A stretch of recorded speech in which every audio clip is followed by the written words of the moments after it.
A Universidade de São Paulo abrigará a primeira estação de abastecimento de gás hidrogênio renovável a partir de etanol do mundo. A estação terá capacidade para a produção de 4,5 kg de gás hidrogênio por hora, quantidade suficiente para abastecer até 3 ônibus e um veículo leve. Essa massa aqui é um valor de contextualização, ele é irrelevante para o que a questão pede.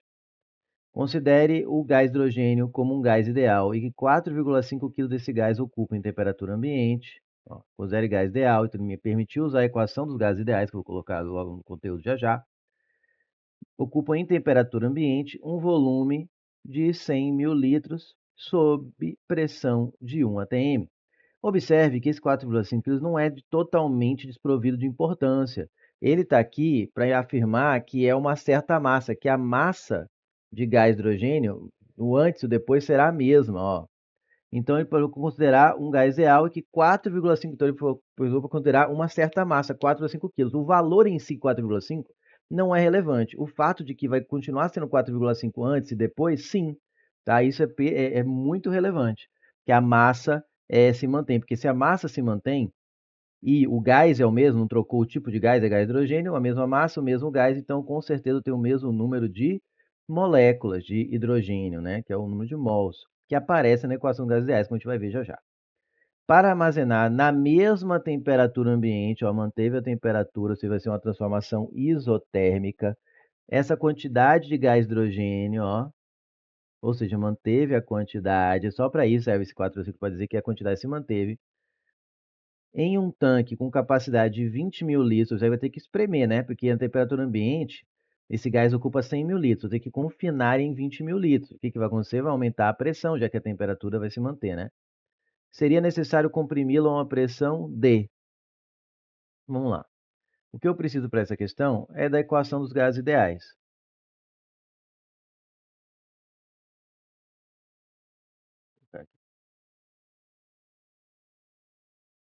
Ideais. Também conhecido como equação... espero que... Claro. Não sei se escreve exatamente assim, estou esquecendo alguma letra, mas é algo assim. Equação de Clapeyron. Que você conhece como PV igual a nRT. Eu te pergunto, você sabe o que significa cada uma dessas letras? P, pressão. V, volume. N, número de mols, que está diretamente ligado ao gás e à sua massa, né? Mesmo gás, mesma massa, implica mesmo número de mols. R é a constante dos gases ideais, constante universal dos gases ideais. E T, a temperatura, mandando aqui uma observação importante. Essa temperatura não tem muita flexibilidade de qual unidade tem que usar. Tem que ser em Kelvin, tá? A temperatura tem que ser em Kelvin. Por causa da conversão para temperatura para outros graus, né? Para outras escalas termométricas, acaba que não é permitido usar, por exemplo, nessa equação, de forma alguma, graus Celsius, graus Fahrenheit, por exemplo. Tem que ser Kelvin nessa equação, senão não dá certo, ok? Agora, quanto às outras grandezas, você pode usar a unidade que for melhor para conversar aqui. Já você usa o do R, aqui você vê que nem precisa do R, tá?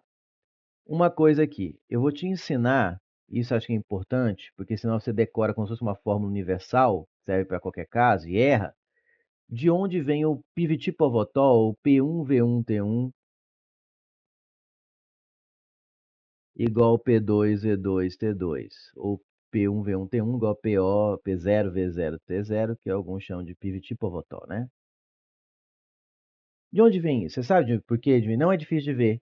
E é importante saber, porque se você pega uma questão em que o número de mols muda, essa fórmula cai por terra.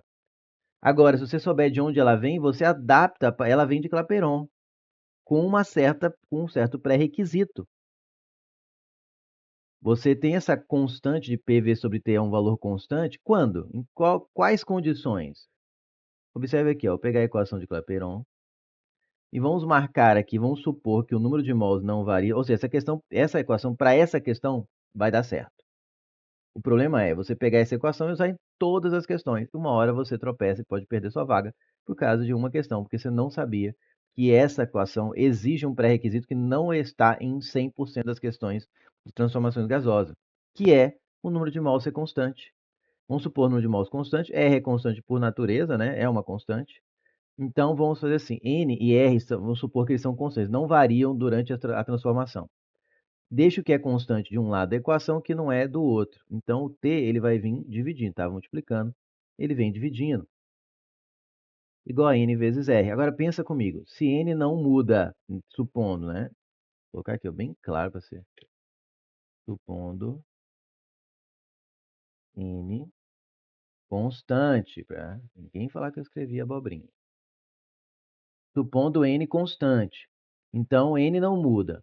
O R não muda. Então, a multiplicação de N vezes R vai dar sempre o mesmo valor.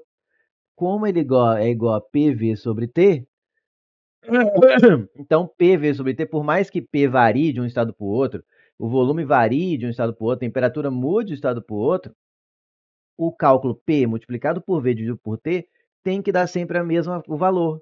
Por quê? Porque ele é igual a N vezes R, e N dá sempre o mesmo valor, R o mesmo valor, então N e R dá sempre a mesma coisa, então P, eles não mudam, né? N não muda de valor, nem R, então o produto não muda. Mesmo que P, V e T troquem de valor, vai ser de tal forma que se compensam. E o PV sobre T vai dar sempre uma constante, que é N vezes R.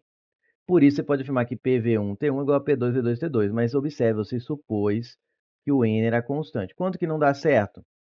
Em questão em que você tem um botijão de gás e gás vazou. Pronto, o N já não é constante. E aí, o que, que eu faço? Você coloca o N aqui também, então não é constante, ele vem para o lado esquerdo. O lado direito do que é constante, o lado esquerdo do que não é constante. Então, se o gás varia, por exemplo, se a quantidade de gás varia, eu coloquei ar dentro de um balão, mudou o N. Então, o que, que você faz? Fica PV sobre NT é igual a PV sobre NT. Aí daria certo. Agora, se usar PVT, você erra em questões assim. Como aqui o N é constante, pode usar essa, mas fique atento. Na verdade, o que eu vou fazer? Eu vou fazer uma equação ainda mais simplificada, que vai tornar o exercício até mais rápido, usando essa análise aqui, ó. Vem comigo. Vamos fazer o mesmo procedimento lá para ver o que, que é constante. Agora eu vou fazer, estou fazendo aqui porque é para essa questão em específico.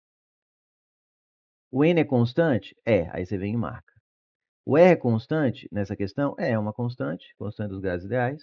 E o T é constante. Nessa questão, o T é constante, ó, na mesma temperatura ambiente na mesma temperatura ambiente. Então, antes e depois, o T é constante, então você também ele marca.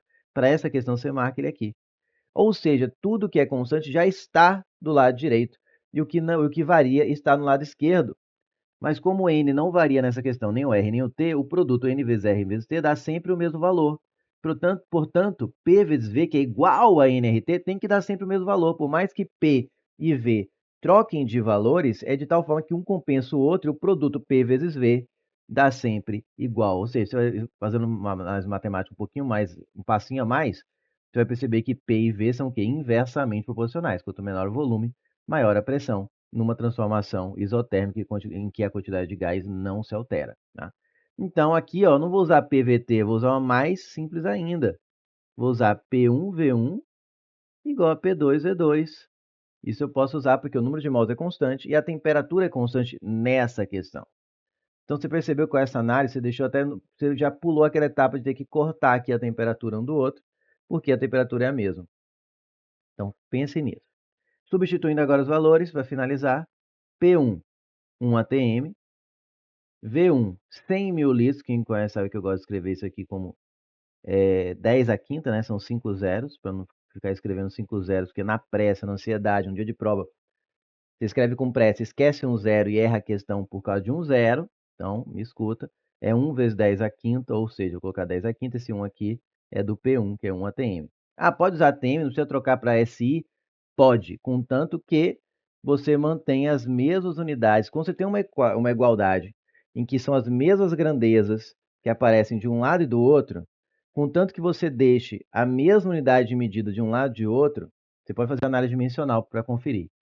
É válido, tá? Com exceção ali da temperatura, que eu falei que não pode adianta deixar Celsius e Celsius, que dá errado. Tem que ser Kelvin e Kelvin, tem que ser em Kelvin. Mas as outras grandezas, quando você deixa a mesma de um lado e de outro da igualdade, não tem problema. Então, por exemplo, P2 é o que eu quero.